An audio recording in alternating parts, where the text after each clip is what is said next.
It's time! Hey guys, welcome back to another exciting episode of the Breaking Bitcoin Market Update. As always, I'm your host, Justin Wise, lead analyst, senior mentor, and prop trader here at KrakenCryptocurrency.com. Hopefully you guys are doing absolutely fantastic wherever you happen to be watching the show from and whatever platform you happen to be watching the show on, whether that's YouTube, Twitch, or DLive. Before we begin the show, of course, a huge shout out to all the premium members without this show would not be possible. If you guys would like to join the community, join the cryptocurrency revolution, and trade along with the premium members as well, you get access to all our buy and sell alerts, access to our proprietary indicators, and all of our online trading education through our trading academy at premium.krakencryptocurrency.com. With that being said, it is a beautiful Wednesday. Invitations have been sent out to the premium members for the Kraken Cryptocurrency premium mentoring session that is occurring later on this afternoon. We're going to be talking about hedging and multi-leg trades on the USDT perpetual contracts on Bybit. We're also going to be talking about kind of historicity in Bitcoin's price action, a little bit what we'll be covering today, but just we'll go in more depth for the premium members. And we'll also be talking about CoinGlass, which is a pretty cool website. We'll be looking at that today, a little bit of open interest information and trading as well. So without further ado, we're going to get right into the charts. We're going to start today off with our Bitcoin analysis. We're going to do a top-down analysis. So we'll start from the top, utilizing the weekly charts and fundamentals, and then work our way down to the daily, where we're going to be executing most of our trades. We'll take a look at our Meso timeframes, where I don't actively trade much. I let the bots do that. And then we'll also look down at the 1 minute chart, actually, and look at open interest, as well as the 5 minute chart using the VWAP double bounce strategy. So lots of opportunities for profit, lots of opportunities for trading, just trying to express all that. Then we'll take a look at Ethereum. We'll take a look at USDT dominance and Bitcoin dominance and see how that's playing into the fundamentals of the overall chart movements. And then we'll also take you guys, we'll take chart requests, time allowing, and talk about fundamentals and what you guys want to talk about. That's what we do on the show. So strap yourselves in, just get ready for that, because we've got a lot to talk about. Okay. To my right, it's actually to my left from my perspective, but to my right from your perspective, we do have the Bitcoin to the US dollar on Bitstamp, which is the chart that we utilize for kind of long-term analysis and analyzing the spot market. It's still the one to use. Coinbase is fine as well, but I find Bitstamp just hummings right along. It's always worked for me. So we do have something interesting. We should have pointed this out a little bit earlier last week, but Bitcoin has found some support here on the weekly time frame. It's pretty early to call any kind of significant bottoms or reversals. However, it's also not, and we'll talk about that here in just a second. So let's just, as we usually do, so we have been in a weekly bearish trend since we peaked November 8th, 2021. That trend was confirmed when we crossed the daily baseline 26 period Donchian on the let's see, what day was that? That would have been over here on the daily. That occurred actually on the 16th of November, 2021. So we had about a week following the peak. It actually occurred on this candle. So we breached the 8 period. We breached the 8-period weekly exponential moving average on the same day, or within that week, we pierced the daily pierced the 26-period Donchian. So that is the indication for the daily strategy to hedge or potentially to look at short entries for trending strategies in conjunction with our other indicators. So following the peak of the market on the week of November 8th, 2021, we do decline. We find support on the 55-period weekly exponential moving average. We don't really have much of a bounce. We do in form of the candle wick. So on the daily, this does play out a little bit better. So you can see here, we don't really have much of a bounce. A big wick down, high volatility happened very fast. Not like we actually closed down there, but we do consolidate and go sideways for a while. So we can see that play out here on the weekly chart, about a month of consolidation before another push to the downside. Now, I would have liked to have seen a bigger bounce off of the 55. But it did happen quickly. Liquidity was tapped and trades did happen, just not for the retail traders. That was really for the high frequency and algo traders and for the whales. But the move did happen. Let's actually measure from that wick up to where we peaked, about a 20% move. So the move happened. It doesn't really matter whether retail got to take advantage of it or not. The only thing that I'm really looking at here is, did the move happen? Did that level act as support? And did we bounce from there? All right. So we found support on the 55-period weekly moving average. We bounced, found resistance at our kind of what's the word I'm looking for here? Kind of our guppy strategy here. So looking at our shorter exponential moving averages, we've got our 8, our 13, and our 21. These are all Fibonacci numbers. We find resistance there. We break back down, and now we found support at the 100 weekly moving average. And the reason this is important is because let's go back, and I want to look at the last time we had a discounting the previous decline in summer of 2021, which we'll get to. But if we look back to our previous significant market top on the weekly scale, would have been in July of 2019, summer of 2019, where we did peak around the $14,000 level. And the exact same kind of scenario played out that I'm going to be showing you guys here. So after we decline, after we reach that peak of 14,000, we slide down, find support on the 55 weekly exponential moving average, a push up, we make a lower high, we come back down, we find support at the 100 weekly moving average, we push back up, we make an equal high, actually a slightly higher high, and then we slam back down to the 200 weekly moving average. Now, before I move any further, I want to point out that the 200 weekly the 200 weekly moving average has historically, since 2015, acted as a market bottom for Bitcoin. All right, so we can see here during the price decline of 2015. Really starting in December 2014 and moving into the summer of 2015, kind of the best awesome time to buy Bitcoin. We found support at the 200 weekly moving average. We started pushing up. And again, after the decline in 2017, we come down, we find support on the 55 weekly moving average, make a lower high, support on the 100 weekly moving average, make a lower high, and then crash down to the 200 weekly moving average where we find support. Exact same thing happens in 2019. We push up, find support on the 55, lower high, 100 moving average, lower high, actually a slightly higher high, but a lower high over here.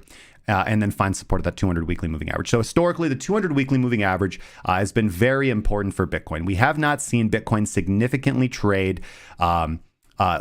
underneath it for either long periods of time or for long distances away from that period. The most notable being right over here on the kind of the last huge market boom in 2017, when a lot of individuals really got started in cryptocurrency that are around today, and we declined for quite a while, broke down there to the 3,500s before pushing up to 14,000.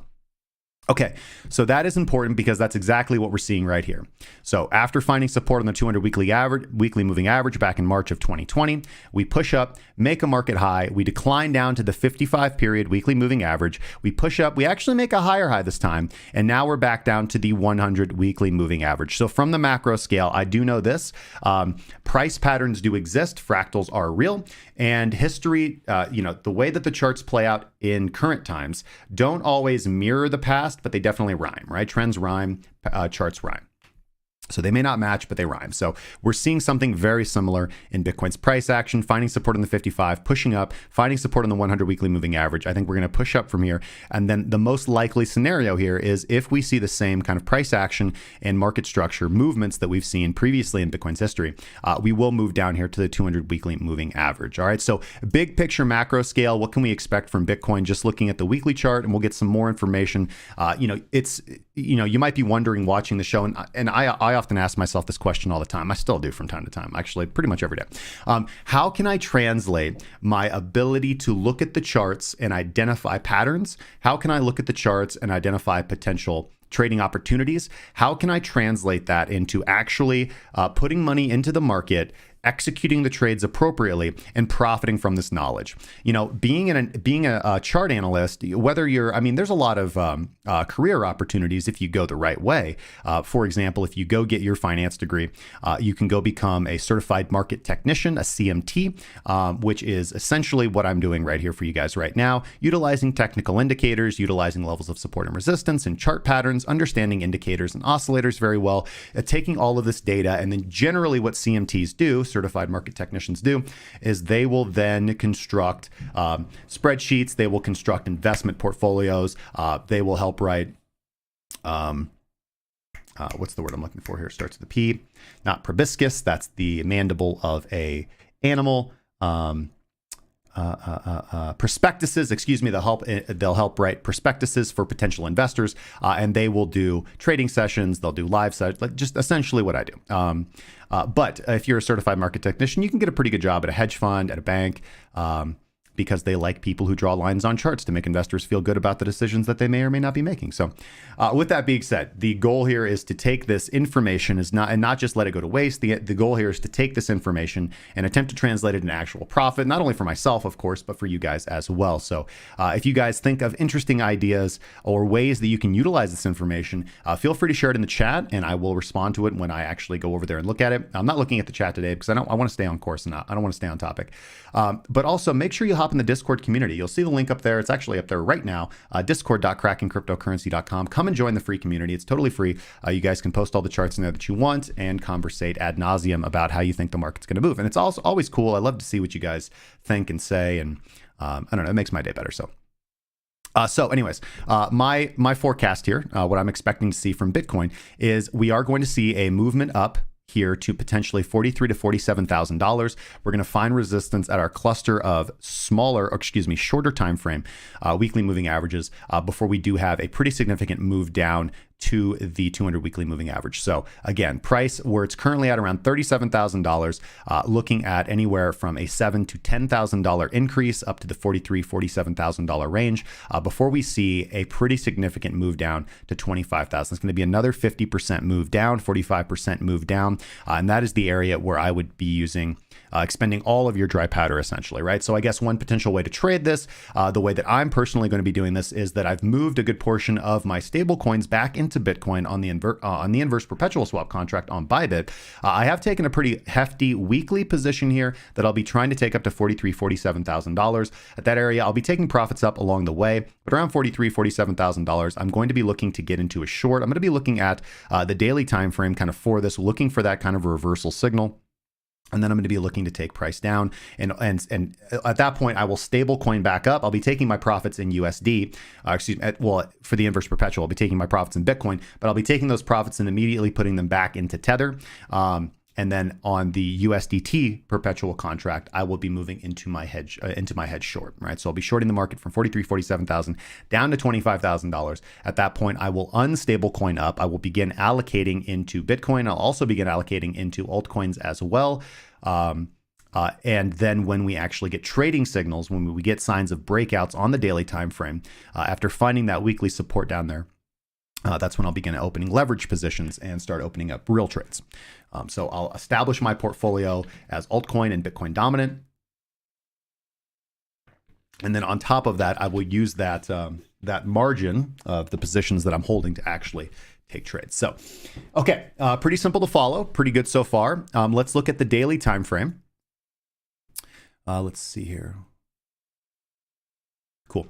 All right, so here on the daily time frame, pretty pretty straightforward. We are still in a daily bearish trend. We are still below the 26 period Donchian channel. Now we do have the bottom feeder algorithm. It's our bottom detection algorithm. It doesn't always forecast the absolute bottoms, but it catches tradable bounces very well. And the nice thing about the bottom feeder algorithm, all our premium members have access to this, but it also catches them, it tries to catch them at the peak moment of opportunity. So with most reversal indicators, you're going to have to wait until like a crossover. So as we can see here, if we look at time transformation, which is a fantastic momentum oscillator and trading indicator, it signals long on this candle, but bottom feeder does signal one candle earlier. So since we're entering at daily close, we are entering significantly lower than the entry here, and we're getting much more profit opportunity. That's really the beauty of the bottom feeder. So big shout outs to senior analyst Alexander for helping me program that, helping me do all that. Thank you, What Word Spell, for the follow over there. I think that's going to be on Twitch. Highly appreciated, my friend.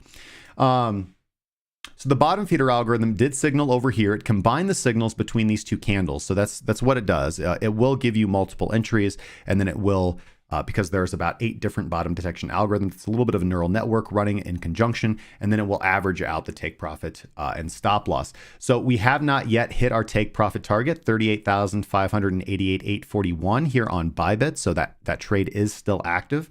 We'll look at some lower time frames and see what the probability of that hitting is. What I'm expecting from the daily time frame over the next few days is I'm actually expecting to see resistance here from the 26 period Donchian. One thing that is nice about this move to the upside, well, before we get into that, I am expecting to see resistance here from the 26 period Donchian. So essentially what I want to see from the market, what I'm expecting to see from the market is I'm expecting potentially a smaller pushback up here to test this resistance. And then I'd like to see Bitcoin form a higher low. I'd like to see Bitcoin form a higher low, and I'd really like to see us retain a closing base above 36,300 or 36,000 at the very minimum.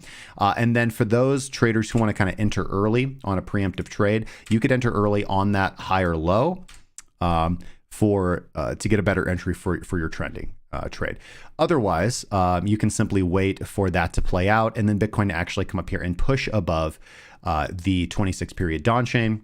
Let me actually get my indicator values here on the chart, which is sitting at 39,699. So that's where we want to see price above before we're really looking for trending longs. And again, in conjunction as well with parallax, time transformation, whatever premium indicators you happen to be using for your pathways to profit strategy or your trend following strategy or whatever indicators you're using in general, I would be hesitant. Today is not the day that I would be entering onto a candle. Now we can see this continue to push up, and I could be wrong about this, but more than likely, I'm expecting maybe another day or two of green and then likely red on Friday, mostly flat throughout the weekend. I would like to see another down candle on Monday, and then I'd be looking to enter middle of the week next week is what I'd like to see. Okay, pretty simple. Now, one thing that's real nice about this rally is that we know that volume comes in significantly at the beginning of the trend and at the end of the trend. And we do have a huge explosion in volume on these two big down candles. We can see the bottom, the closed bottom of the market right here. And then we do put in this lower wick higher, but huge volume on this candle. This is what I really like. On this up candle, which closed up, we wick down below, grab all those stop losses, grab all the liquidity, and then we have this huge explosion of volume. And now price is moving up as volume is falling, which is totally fine, totally normal. Trends often proceed on lowering volume. What we don't really want to see is a reduction in open interest as price moves up, because that would indicate that the trend is likely a bunk. But again, another thing that we can see with this is that price is coming up to resistance, likely to get a pullback and then a more significant move.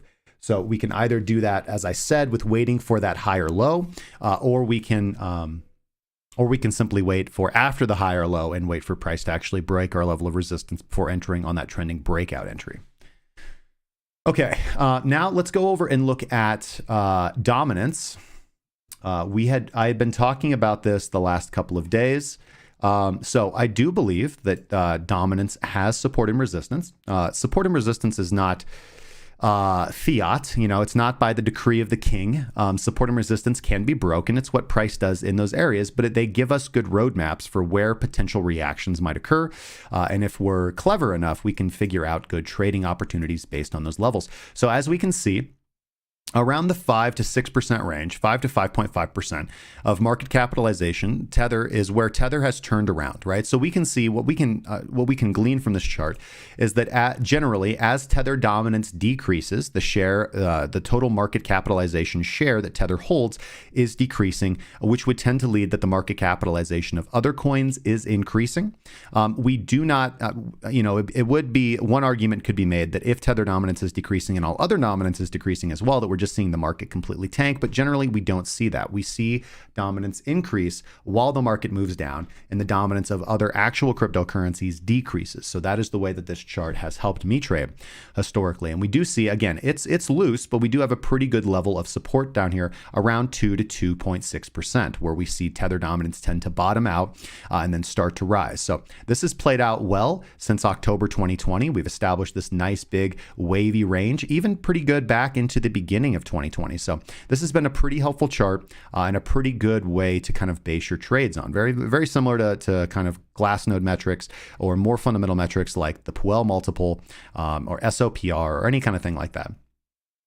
So anyways, we are kind of using this as a contrarian indicator. So as Tether dominance comes up into its level of resistance or it's kind of its peak, typically we are expecting for the market to be in a level of extreme fear. And we're kind of looking for the market to start reversing in terms of the actual price of cryptocurrencies moving up as they have been declining as Tether dominance has been rising. So we do see Tether dominance come up into this 5.2% level on these wicks. And now we are starting to move down. The real confirmation of this, and I think this is going to coincide with Bitcoin breaking resistance, is if actually on this daily baseline, we can get Tether dominance to start to break back down and move into a bearish trend.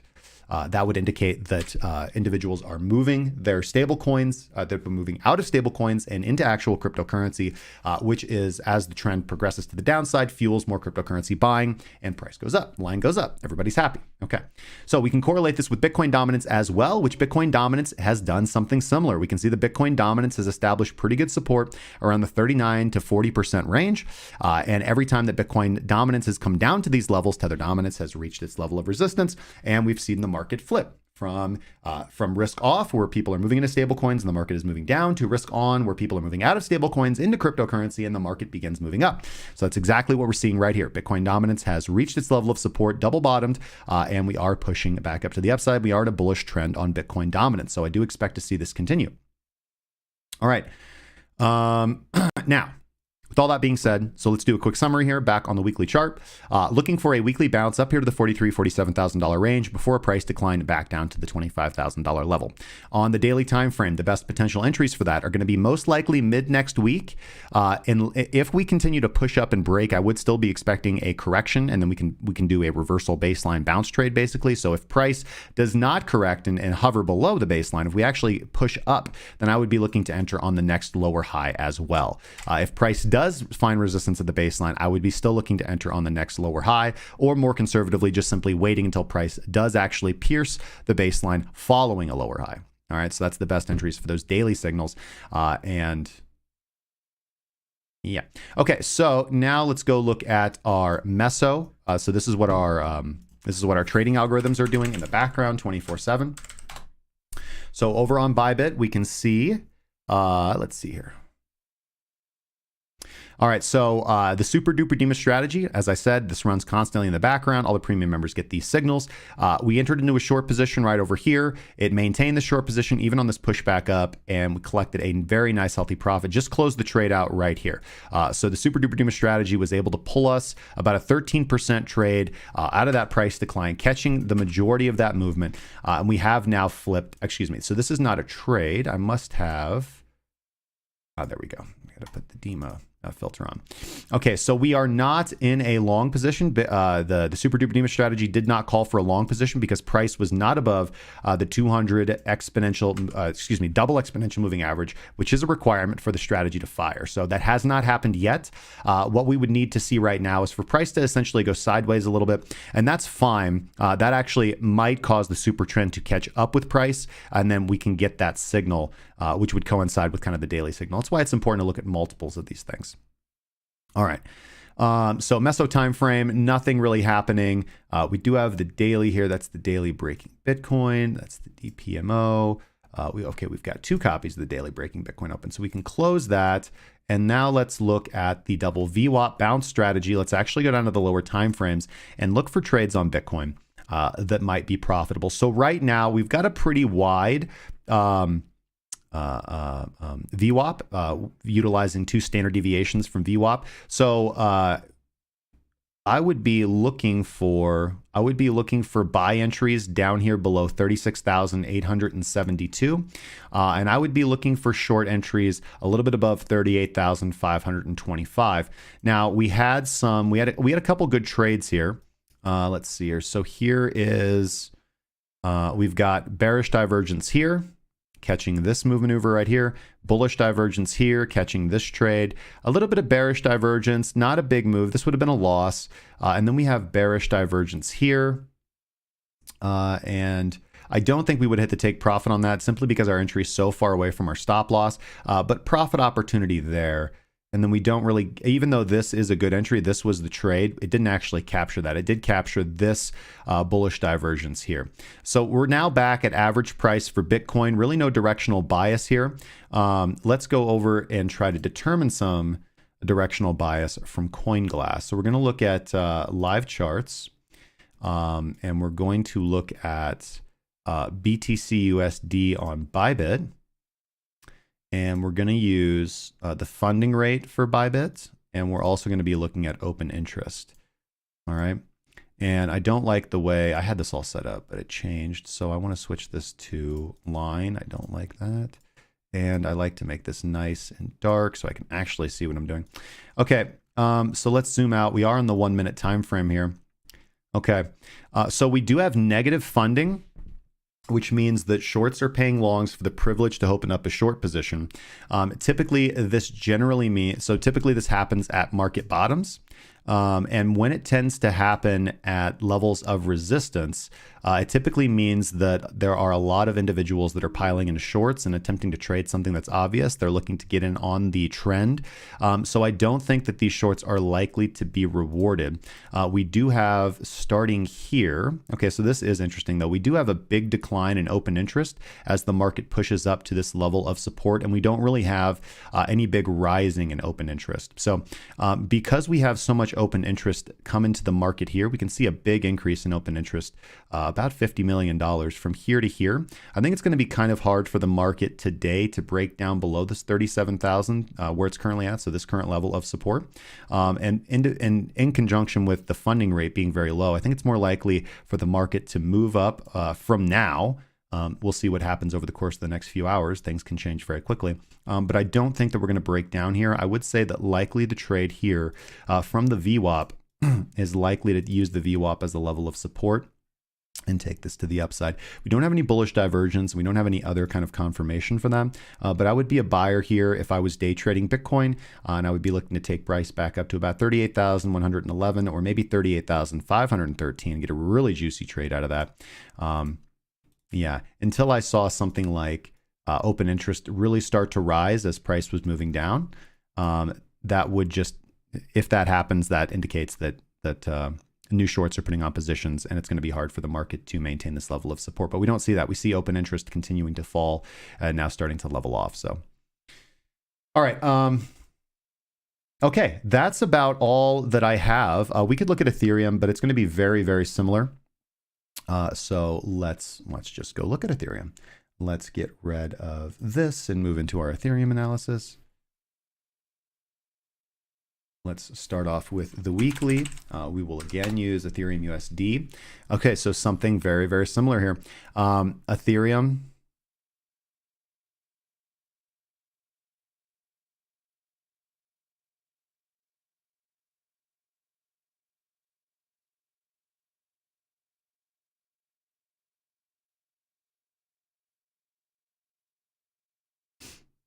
Yeah, so this is kind of interesting. So similar to Bitcoin, but a little different. Back in kind of the altcoin season of 2018, we see Ethereum's price drop down to the 100 weekly moving average, where we do get a pretty nice bounce. Again, right back up to that cluster of smaller or shorter time frame, not shorter time frame, but shorter period exponential moving averages. We don't really find support we don't see the 200 weekly moving average really acting as that significant level of support. We don't really have it here at this point, but we diverge away from it significantly, 60%. But you can say that we do find, we do range in that area. Again, it's kind of hard to say that because we do drop 50% from there, whereas on Bitcoin, it was only like 15%. But following that, the 100 weekly exponential moving average does act as resistance here in June of 2019, here in February of 2020, and we can see price struggle to get over it in June of 2020, but just the bullish momentum was completely unable to be stopped. And again, here we see this is the May of 2021, the summer of 2021 crash. Where did we crash down to? We crashed down to the 55 weekly exponential moving average, very similar to Bitcoin. We push up, we've pushed back down now to the 100 weekly moving average. Again, I would expect something similar here from Ethereum. I would expect price to move up to this cluster of shorter period moving averages up to about 34.52. Let's actually see here. So 34.73 would be the 21, 32.69 would be the 9, and the 8, and 34.55. So right around this cluster, around 3,400. Before we too see a decline in Ethereum's price, another actually 60% drop to about 1,450. That is the area to begin accumulating and begin switching from risk off or shorting to actually holding spot and potentially taking leverage positions as soon as we actually cross and get into bullish territory. Looking at the daily chart for Ethereum, not seeing really the bullish momentum that we're seeing from Bitcoin. This is not going to be a helpful indicator here, so we'll just disable that. We are getting a time transformation buy signal right here. So potentially could see Bitcoin kind of falter here while Ethereum does move up here about another 11% to test the baseline, put in that lower high, that higher low, excuse me, and then potentially break as we move into mid next week. So I would be a little bit more skeptical on Ethereum. It does seem more risk on for me at this point in time, but also there's more profit potential in Ethereum as well. So potentially one strategy is to move some stable coins into Ethereum, just trade the bounce spot wise, or to potentially move the coins. You can you can hold USDT, take the Ethereum USDT contract, or you can move into Ethereum and then leverage that position to trade this bounce. So you could turn a 2x leverage, you could turn that 10% move into a 20% move. Just all depends on your risk tolerance and really what you want, like what your time frames are. Are you trying to make money right now, or are you trying to establish yourself to make money for the long run, which is typically the way to go. Okay, that's really all I have. We are going to move into request analysis here shortly, but first, before we do that, let's look at crypto bubbles and see what's happening. What are our big movers for the week so far here? All right, so overall, not good in the altcoin markets for the week. We are still down heavily for the week. On the daily, we are seeing bounces pretty much across the board with T-Fuel and Waves leading the charge. Waves up 25.8% today. T-Fuel up 25.5%. Gala is up 11.4%. Basic Attention Token up pretty well. Decred up. HNT. We've got Matic up 6.7%. One of my favorite coins to trade. Where's my favorite altcoin? Where is it? I've just got it automated on 3 commas now, so I don't even see it. Must be down today. I am, of course, looking for... Nope, that's DAI. I don't even see it. Graph, Chainlink, Tezos, Frax, Algorand, Litecoin. I'll find it, guys. Hold on. Nope. Harmony, Curve, FTX, QNT, Hedera Hashgraph, Aave. It's usually always here. I'm looking for Atom. That's my... Okay, I don't see it. It's probably doing something. All right, with that being said, now I'm actually going to hop into the chat, give a shout out to all the members, and we will take your requests. But before we do that, a brief word from our sponsors, which is you. You guys are the sponsors of the show. So if you enjoy the content, make sure to subscribe to the YouTube channel, follow us over on Twitch or DLive. Make sure to slap a like on the video. Even if you're watching on Twitch or DLive, do me a favor, just hop over to youtube.com/cracking crypto and slap a like on today's video. It really does help out with the algorithm and just helps people get this information who I think probably need it, because there's a lot of garbage out there for cryptocurrency, a lot of people just selling vaporware. And all I do is just try to express my thoughts and help people out. So I would really, really appreciate that. And of course, huge shout out to the premium members, of course, with whom out this would not be possible. So if you guys want to join the community, make sure to check out everything that we offer. Links up here, there, here somewhere. Boom. And over in this general area, premium.crackingcryptocurrency.com. All right, now we are going to hear a word from my favorite exchange, Bybit, just to give me a chance to take a break, drink some green tea. We'll be right back with your chart requests. I'll be right back. When you first learned about Bitcoin margin trading on BitMEX. Why? Why? Give it back! Give it back! Give it back! This is Jason 6 months later after signing up for Bybit with the Cracking Cryptocurrency referral link found in the description below.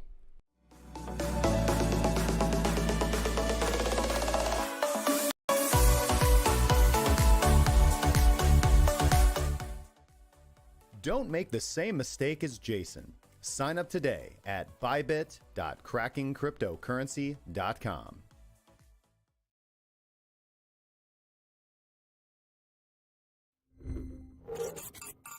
Okay, those breaks are never long enough, but here we are back in the scene. Okay, so let's pull open. All right. Let's pull open the show. We've got big shout outs to Peckham08, Wayne. We've got Private. We went from a rave to a piano. Yes, a little bit. Electric. We've got Philip Carr. Good to see you, my friend. Mr. Ether Robert Warner. Sweet Canary. Satoshi Nakamoto.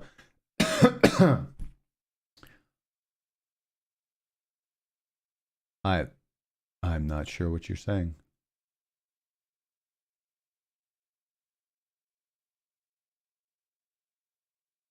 B-Flow loves feeding on bottoms.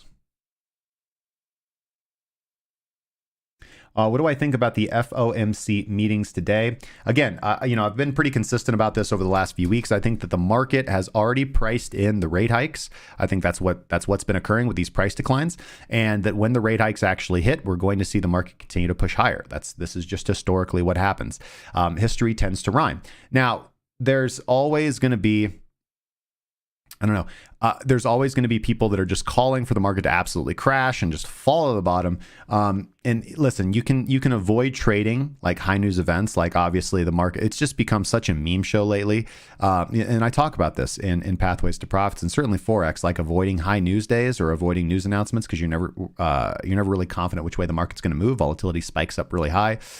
Good time to sell options pretty much when volatility spikes up real high. But if you guys just go look at historical volatility on pretty much any chart, it does the same thing. Historical volatility spikes with traditional assets around earnings and large news events, and then it absolutely falls off the map. So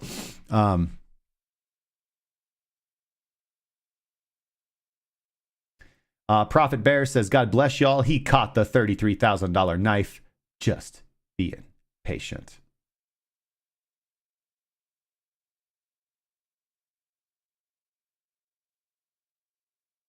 Prophet Bear says his thoughts on the FOMC is that it's just going to be a nothing burger.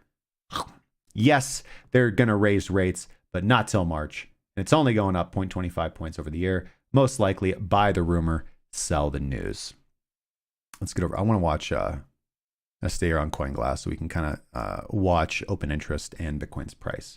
So we'll see. Jordan Stotts, good to see you. Longbeard, Edward Peak, Cavano Trades.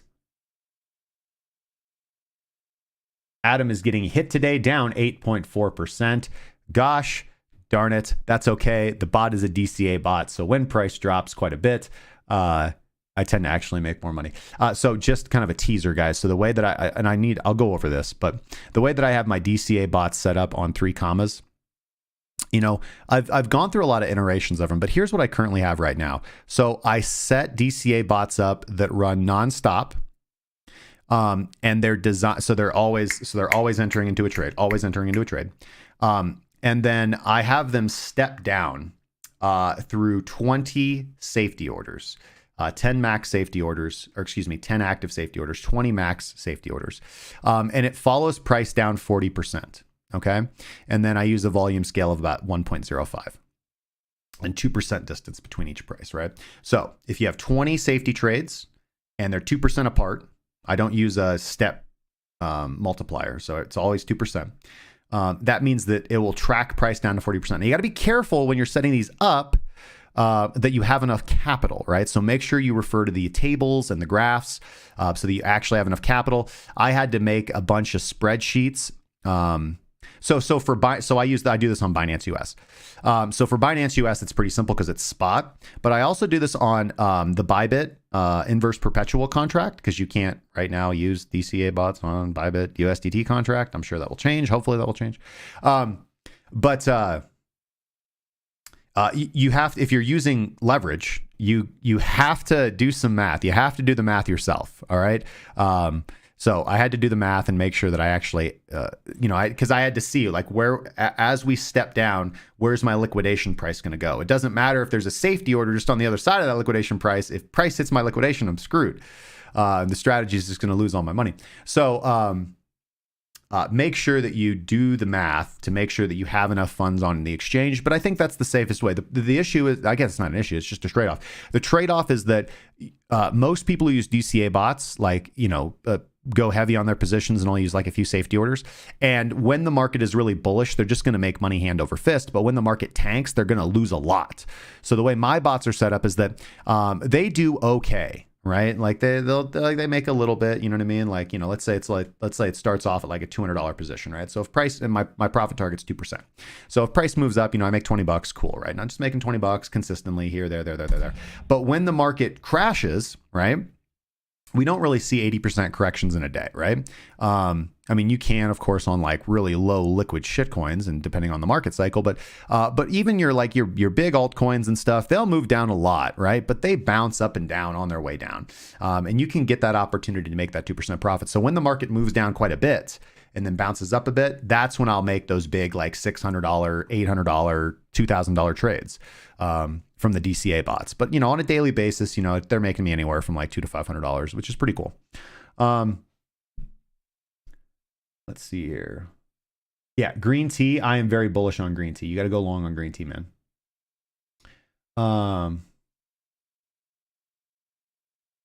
Thoughts on Powell trying to soften the selling after talking about rate hikes last week? Okay, so like, I don't think that, so one thing I don't think is going to happen is I don't think Powell's going to come out and shock in all the markets with like a 0.5% rate hike increase. I don't think that's going to happen. I think things are going to proceed as normal. I think we're going to get those rate hikes in March. It's going to be a quarter of a basis point or 25 basis points. And yeah, it's pretty simple.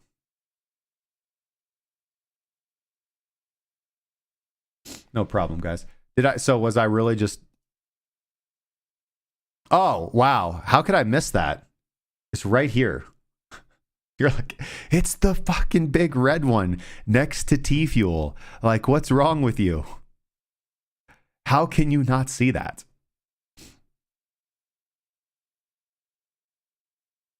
All right. Crypto Fear and Greed Index. Again, pretty cool, pretty low. We are at those historical market bottom lows. We can see the last time we were this low was we bottomed here, we bottomed here, we bottomed here, we bottomed here. 12%, yeah, if he wants to completely crash the economy. So this is interesting.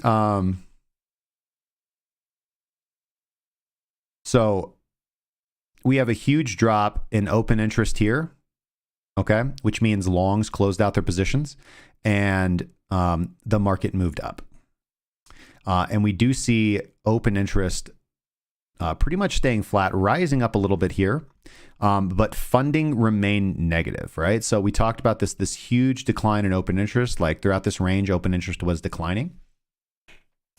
So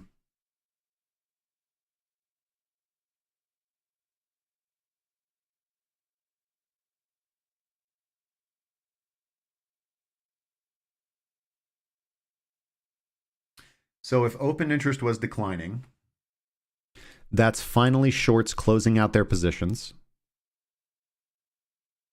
But funding's still negative, which means the majority of the market is short. So I think the market's going to move up.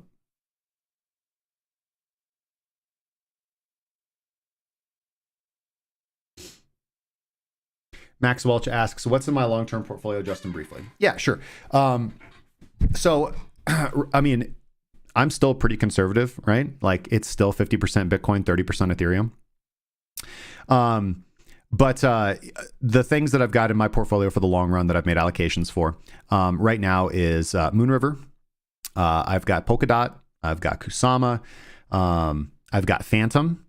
I've got, let's see here.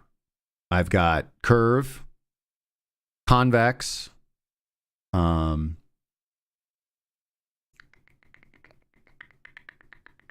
got some NFTs. And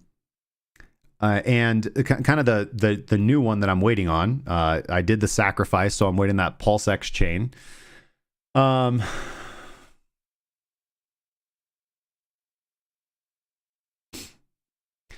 likely going to be taking my Phantom and putting it onto.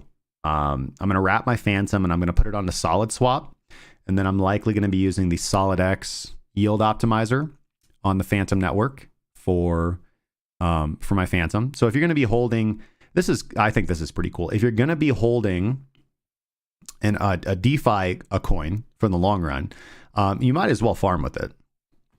You know, just like stick it in a maximizer vault or just farm away with it. You know, stake it, lock it up, provide LP. It's just, you know, it's not necessarily that you're just going to make a bank from it. Like, obviously you can. I know people that go hard into the DeFi and make a lot of money that way. But if you're just a passive investor and you're going to be holding these things in your long-term portfolio, you take advantage of the opportunities the cryptocurrency gives you. Hey, Vanity. Good to see you.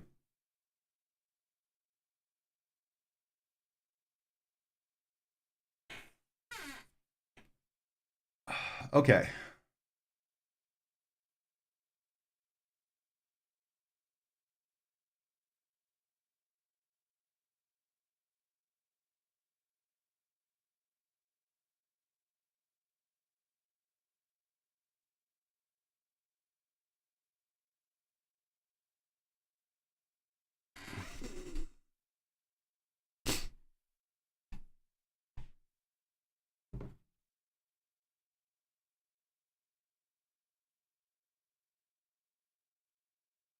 There we go. Okay. Starting to see a little bit of type C divergence from the QQE mod down here on the 5-minute time frame. Again, what we're expecting intraday wise is a bounce from this area. And I could be wrong about that. But again, the majority of the market is short. This is because funding, obviously, and this is important, the market, there's always a long to a short, but that doesn't mean that there's an equal number of long and short traders, okay? Or that their leverage is the same. So if funding is negative, it means, or the way I always interpret funding being negative, is that the majority of the market is short, the actual majority of the retail market is short, and that the minority of the market is long. So I think price is going to move up.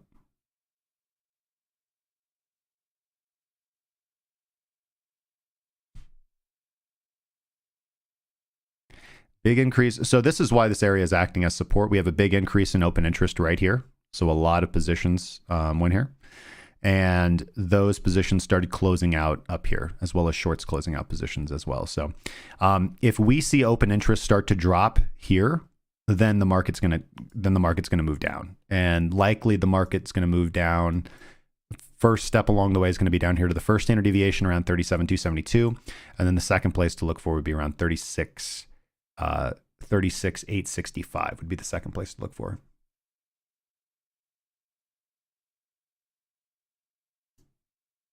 It's still pretty conservative. Sneaks123 asks, what's my opinion of the particle NFT Banksy collection? You know, I'm not gonna lie. I'm good at what I'm good at. I'm a little, and although I am increasing my education on NFTs, I'm following a few like NFT channels now.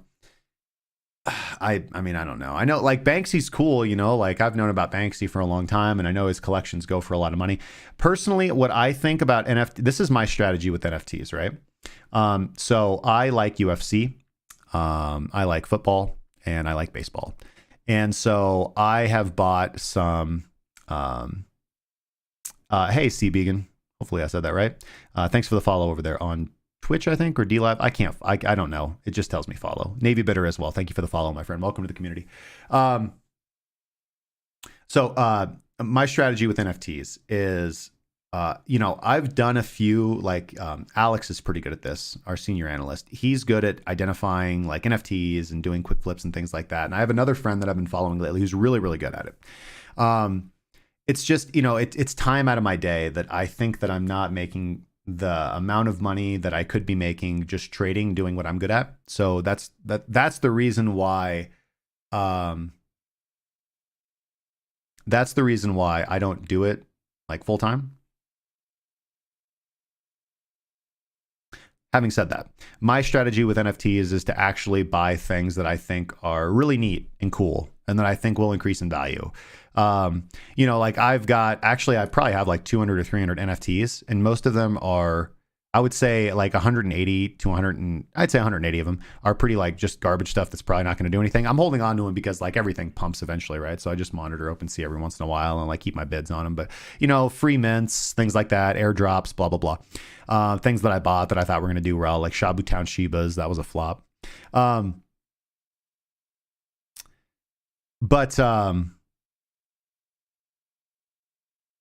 Like for example, like so I buy cool like fight NFTs from UFC, and I buy cool like baseball moments from Top and football NFTs. So things that are like licensed, and I think that it'll be really cool. Like those tend to do really well in the secondary markets, and I think their value will likely go up over the next few years.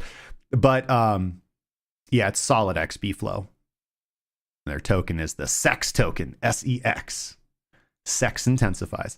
Yeah, read their paper. It's hilarious. Alex linked it to me yesterday. You can find it on Medium. What was I gonna say? But I'll tell you guys what I'm like. So the biggest thing that I'm a nerd of, the biggest thing that I'm a nerd on. Yeah, I can show you some of them.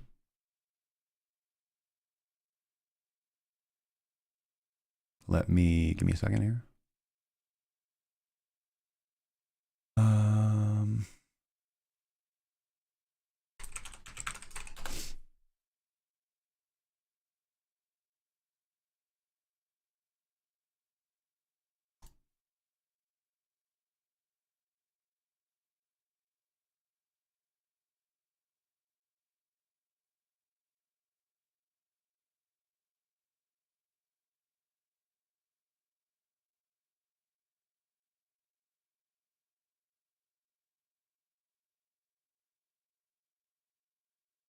Okay, here we go. Let me.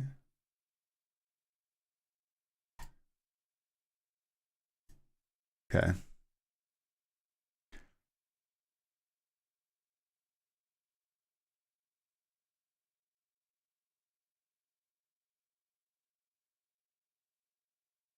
There we go.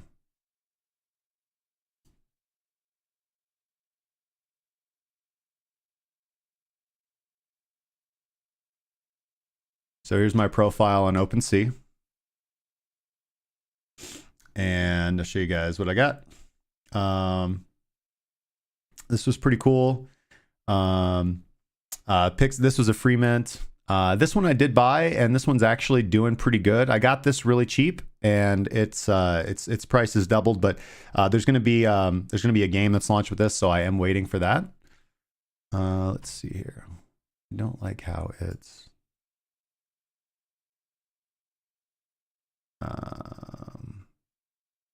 Yeah, I minted some of these Cyber Shibas for free. Same with the Pixel Zombie and the Turtle Squads. They're just, you can see like they've got price, and I minted these things for free, so I could probably flip these Turtle Squads now, but it's, it is what it is. Same with like the Axolotls, you know what I mean? Like I've got offers on them, and I minted them for free, so I could probably get rid of them. But and then NFT Cult, that's pretty cool. I do follow their alpha channel. They've got some pretty cool information and sells. They also airdropped a free ERC20 token, but hasn't really done much. One day I'll be a punk. And then this is the Shabutown shoes. These are probably this is just my flip wallet. This is probably these I actually did buy. And these are actually kind of worth something right now, but yeah. So I'll get my I don't have like my collector's wallet on this computer, on my streaming computer. I have it on my laptop, so I will try to get that open one day and show you guys my UFC and my my football and my baseball NFTs.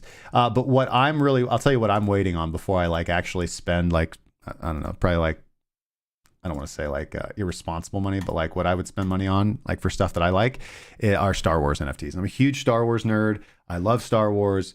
I've always loved Star Wars. I built a Star Wars fan website when I was a kid. It was the first website I ever built. And I'm just a big fan. I like that.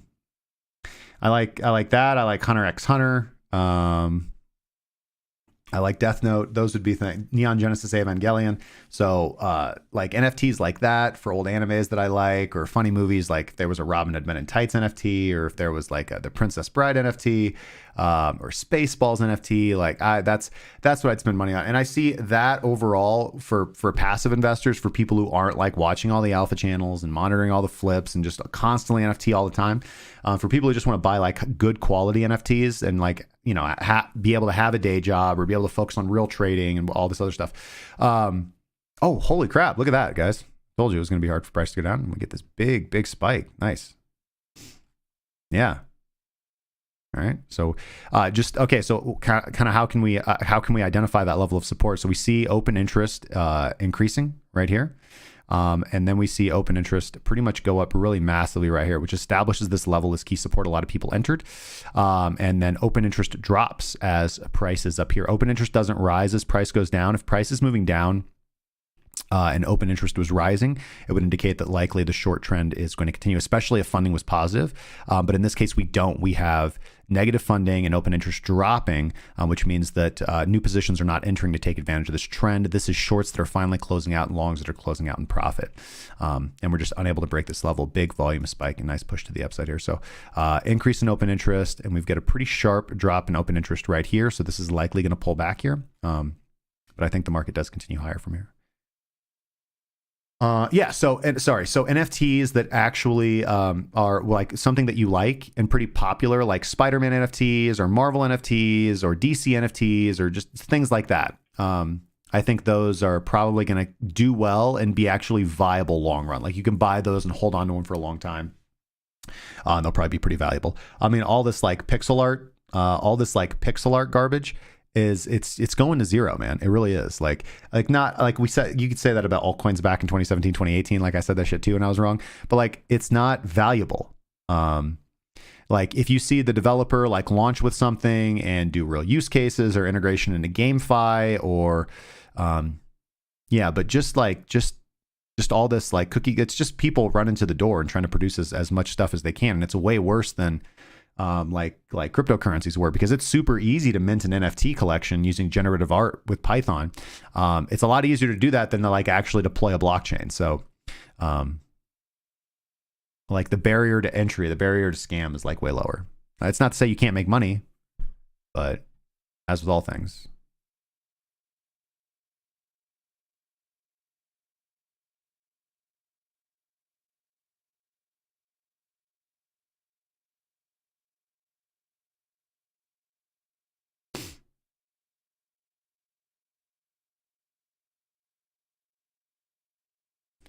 Okay. We'll look at the last few questions.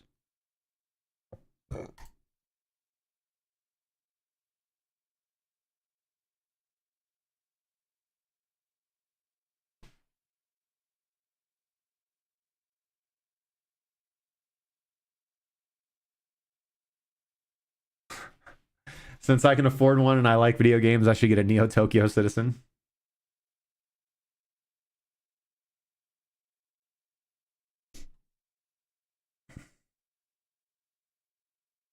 Yeah, I've heard of Near. Near Protocol is really neat.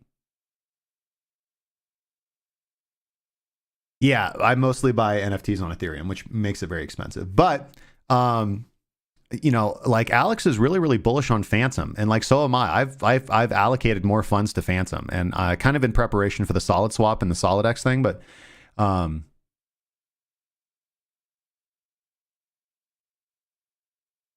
there's a lot of, you know, it's just, here's the thing. If you see an NFT on Ethereum, like it was expensive to mint, right? They're expensive to mint and they're expensive to deploy that contract. It's not like, you know, sometimes it's thousands of dollars. And so there's a barrier to entry that it means the developers at least have a little bit of funding, right? And if you can get a nice website, if you get a nice community, you get a little bit of hype around the NFT, if it's something that's popular, then likely, oh my goodness, big price moves. Then likely that NFT will do well. If you're on other blockchains like Phantom or Polygon, you know, just the NFT market, like there is still good and vibrant, but it's so easy to deploy the smart contract and mint the NFTs that it just makes it easier for scammers and for less quality projects. So you can just look at the quality of the art, look at the quality of the website, look at the quality of their Discord or their Telegram, look at the activity of the developers, you know, look at how they're going to be in it, look at partnerships, look at marketing, what are they doing on Twitter. These are just the key metrics to find shit like this.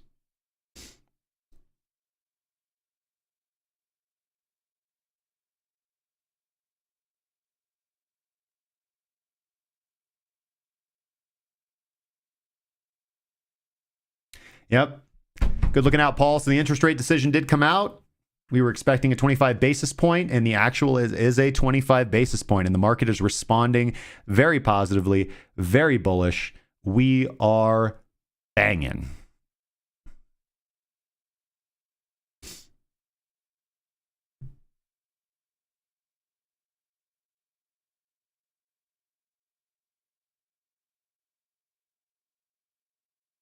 Beautiful. Beautiful, beautiful, beautiful. Shout outs to any traders kind of entered on that preemptive volatility.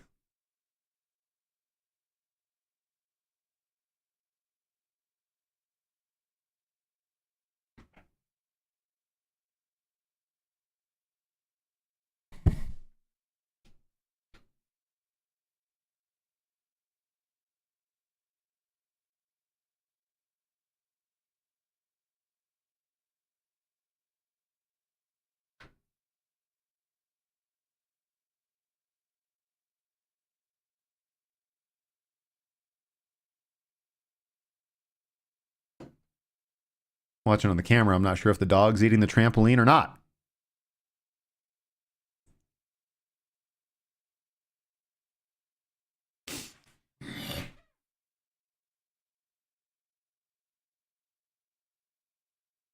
Well, that's beautiful. We're going to crack that bottom feeder signal.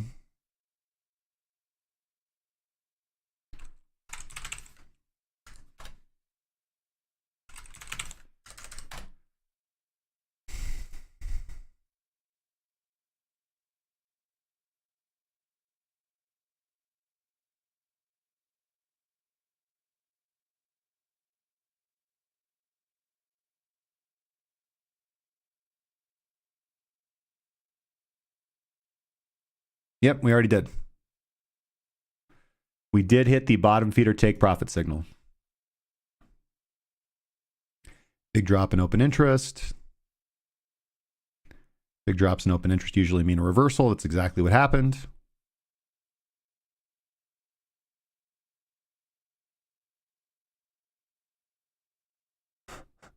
Jerome Powell is my hero. I think so, man. It'll be interesting to see how volume picks up. I mean, overall, my all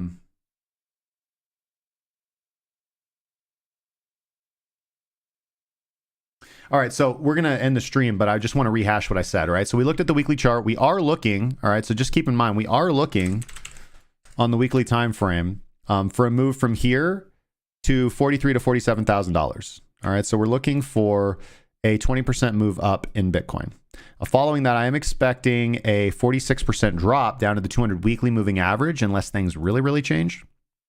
On the daily time frame, we are coming up to resistance. So I would expect us to fail kind of regardless of the Fed news. I mean, that is good. So we could continue to push up here. All right.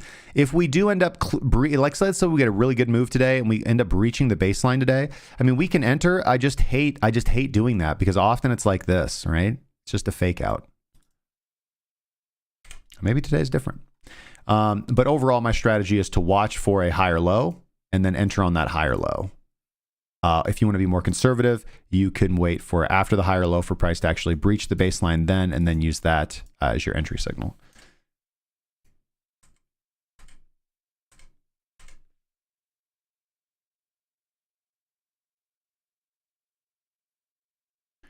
And then on the Meso timeframes, again, the bottom feeder, or excuse me, the super duper NUMA strategy is not yet long on Bitcoin. So just follow it for the premium member, just follow it on the other altcoins where it's being relatively active. Exactly what I thought was going to happen. Intraday played out here. We bounced from the VWAP in conjunction with open interest information and funding information. Funding is still negative. Likely means that the market's going to continue to push up. We've got a lot of shorts that need to get liquidated, right? But here's the thing. Open interest is not yet rising. If we want to see this trend continue, we need to see open interest start moving up quite a bit. Or we're just going to be hitting stop losses right here. So let's zoom out. Yeah, we're going to be hitting stop losses.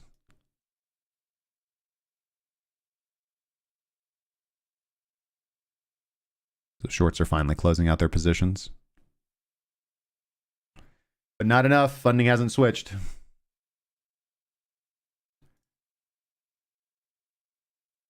Okay, with that being said, guys, we're going to go ahead and end the stream. Thank you guys so much for watching today. I hope you enjoyed today's breaking Bitcoin market update. If you guys have any questions, comments, concerns, sarcastic remarks, and or death threats or hot stock tips, please leave them in the comments section down below after the video is published. Better yet, hop in the Discord, discord.krakencryptocurrency.com. Keep the conversation going long after the stream is ended. Make sure to like this video and subscribe to this channel or follow us on Twitch or DLive if you have not yet already for an update every single day, or at least every day that I can make it here.